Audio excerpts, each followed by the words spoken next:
On Friday, Riverside County supervisors voted to roll back public health orders after hearing hours of public comments from people on both sides of the issue. Local supervisor and current board chair V. Manuel Perez joins us live tonight from his office in Palm Desert. Supervisor, you are catching a lot of flack, even from people in your own party tonight, the Democrats of the Desert, blasting this decision. Local Congressman Dr. Raul Ruiz also thought it was best to keep those health orders in place. Why did you think it was time last week for the county to act?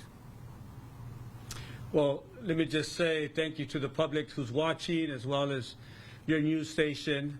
And what we did, just so that people know, there was a lot of confusion. And the confusion was that people thought we were reopening the economy, and that's not the case. As a matter of fact, all the decisions are based on the statistics and the data and based on Dr. Kaiser's recommendations.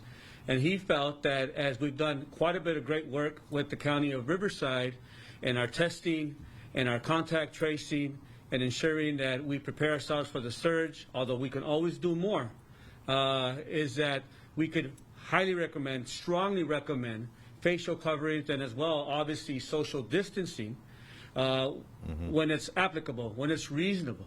And so we know as well that from the business community, they want us. They want themselves to make sure that they protect their workers. They want to protect their customers. And we understand that's also very important to all of us here.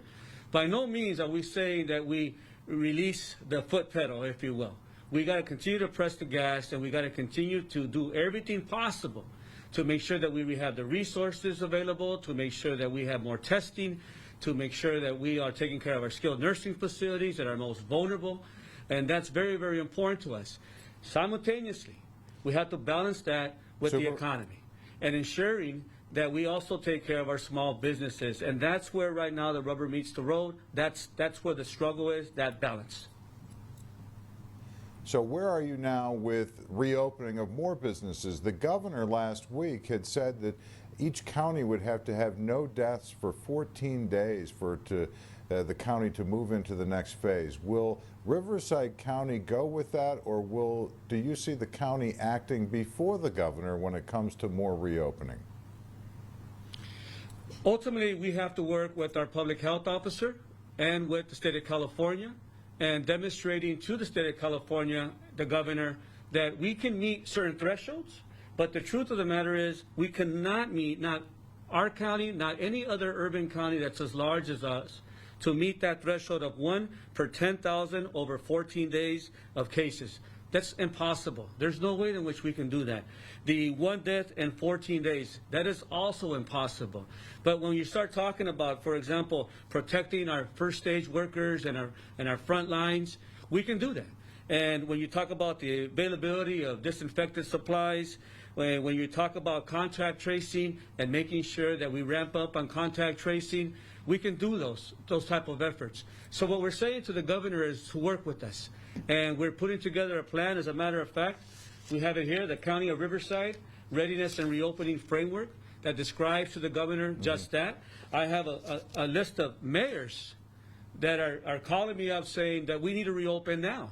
And I'm letting the mayors know that we have to work together. We have to have a regional approach, a Coachella Valley-wide approach, a county approach, so that we can work with our governor, so that the governor is willing to work with us. Supervisor, wish we had so much more time to talk. It's never enough time, but thank you so much for joining us, and I'm sure we'll be talking again as we continue to get through these next stages. Thank you.